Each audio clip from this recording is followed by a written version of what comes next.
Ara donem paraula als diputats perquè puguin donar la seva opinió respecte a aquest tema. En primer lloc, per exemple, la Maria Badia del Partit Socialista.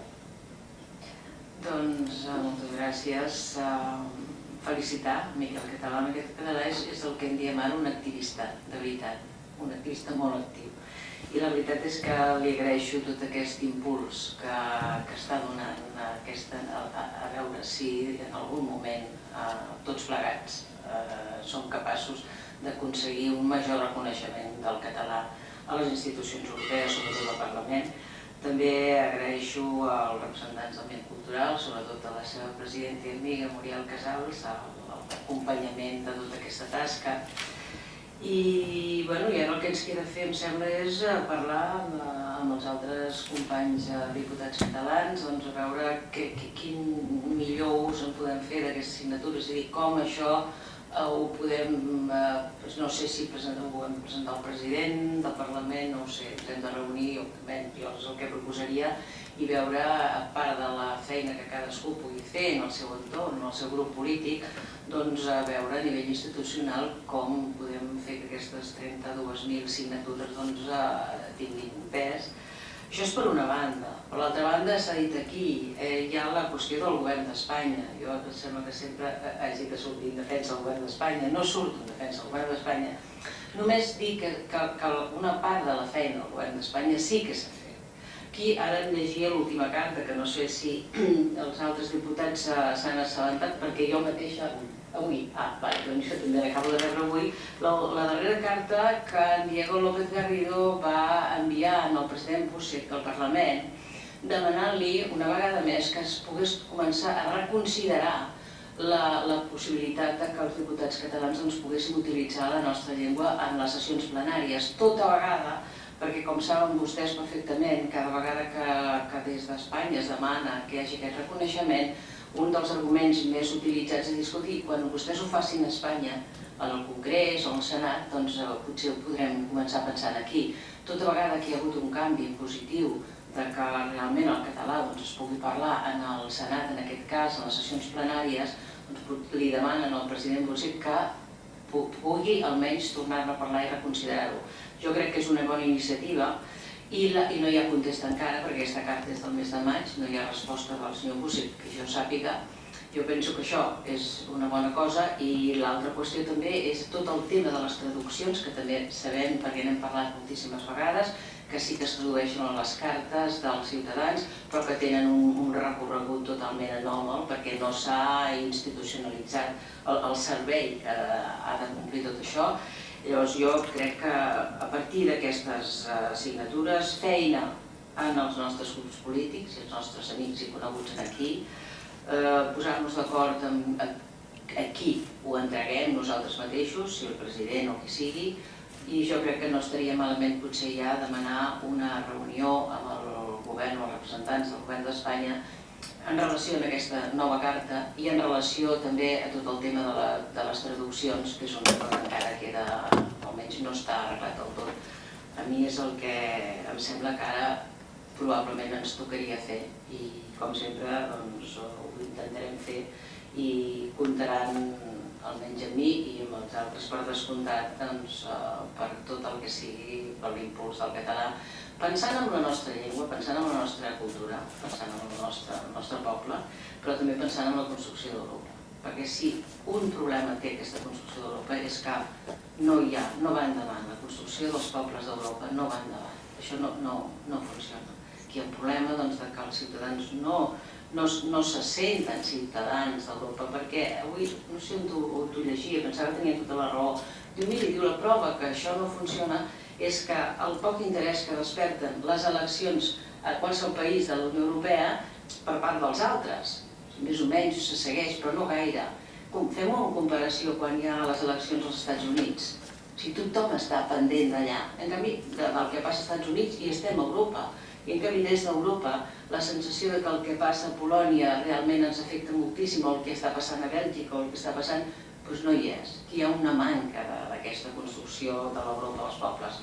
I per tant és en aquesta doble direcció que jo crec que té tot el sentit del món que estem treballant i que per el reconeixement de la nostra llengua i una vegada més agraeixo tota la feina, sobretot amb el Miquel Català. Gràcies.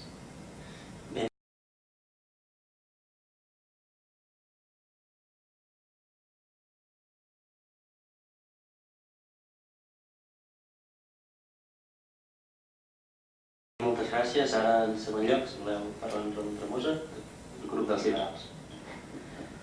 Bé, només un minut perquè avui el protagonista és en Miquel i també el Òmnium Cultural que han fet aquesta feina. Nosaltres acollim tota aquesta immensa feina i la celebrem moltíssim perquè sense l'empenta de la base i del poble doncs la nostra feina a vegades pot ser titllada que no és prou representativa.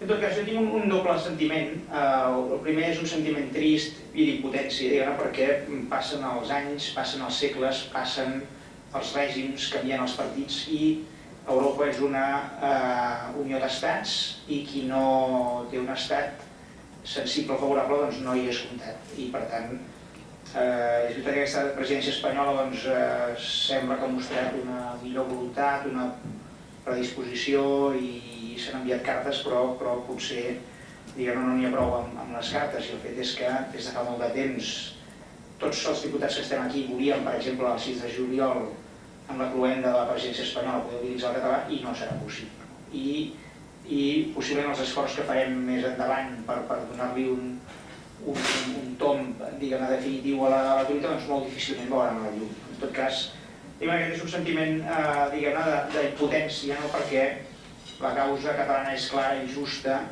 i molts diputats del meu grup pensen en els seus països i veient que aquest precedent europeu espanyol no és esmenat des d'Europa, temen involucions en els seus països. Parlo, per exemple, dels diputats de la minoria sueca a Finlàndia, on ja ha sortit un partit finès que es diu els True Finnish, els partits dels autèntics finesos, que estan dient per què Suècia ha de ser bilingüe, per què Finlàndia ha de ser bilingüe si els suecs aquí són un 4% de la població.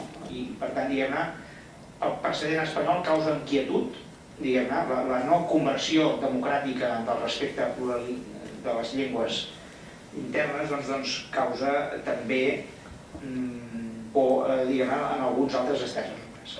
Però en tot cas, mireu, després els pobles són els que són i després Bèlgica vota com vota i van les coses com van. En tot cas, tinc un sentiment d'esperança i de joia en veure el Miquel, que jo el conec de fa temps i que a vegades la seva feina és admirable, en el sentit de què pot fer una sola persona, què pot fer un sol individu.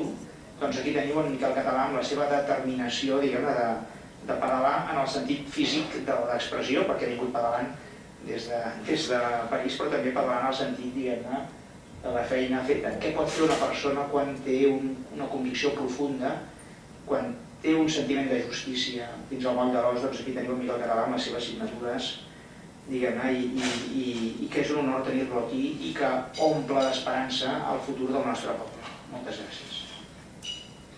Moltes gràcies, Ramon. En tercer lloc, el Rup Romeva, del grup dels Verds.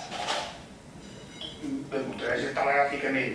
En primer lloc, reiterar el que ja hem dit moltes vegades. Si això s'aconsegueix, o dit d'una altra manera, quan això s'aconsegueixi, és a dir, l'oficialitat als nivells que puguin ser del català a l'escola europea, jo crec que caldrà fer un llistat enorme de persones a les quals caldrà reconèixer aquest triomf, però algunes especialment.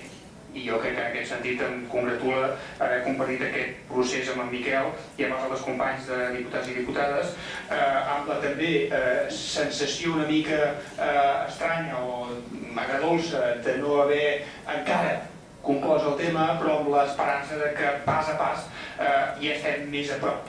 Quan més a prop no ho sabem, però que hi estem més a prop jo vull pensar que sí. La segona qüestió a mi em sembla també important destacar-la. Si s'aconsegueix o quan s'aconsegueixi, això serà resultat de la tenacitat i del no defallir. I a mi em sembla que aquesta paraula, tenacitat, és clau, perquè a vegades tenim moltes vegades una certa tendència a l'autoflagel·lació i a la frustració prematura. I hem de ser molt conscients que avui en dia les coses són complexes, a escala europea encara més, però precisament perquè això és així, la tenacitat i la determinació de que això és un dret i és possible és el que ens fa a molts seguir endavant. I la tenacitat i la determinació que ha demostrat Miquel Català ens motiva i ens obliga i ens esperona i ens repta als altres a no defallir, malgrat les dificultats que són òbvies, evidents i notòries. I l'última reflexió, també molt important i la vull deixar molt clara, malgrat que l'hem reiterat 10.000 vegades. Aquest clam ciutadà, que és un clam ciutadà, més enllà de ser un clam dels partits, de la política, etc., és un clam ciutadà, avui en dia només s'enfronta a un problema que és la no voluntat política de que això pugui ser fet. Hi ha recursos possibles, no és un problema tècnic, no és un problema de diners, no és un problema institucional, no és un problema, en cap cas, de dificultat de cap mena que no sigui la obcecació política de que això no sigui possible. I aquesta és precisament la que hem de combatre i la que hem de, amb arguments, demostrar que està equivocada i finalment reeixir. Per tant, moltes gràcies, Miquel, moltes gràcies Òmnium Cultural per aquesta nova oportunitat, per refermar-nos en aquest compromís i en tot cas, i serà un pas més, però que espero i desitjo que ens acosti cada vegada més cap al destí final.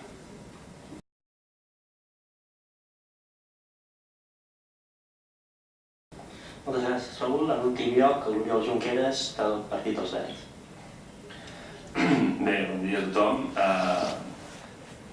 Reiteraré una mica alguna de les coses que s'han comentat fins ara. En Miquel Català i Òmnium Cultural són un exemple d'activisme individual i associatiu. D'activisme que es donen suport els uns als altres i d'activisme que es relleva al llarg dels anys.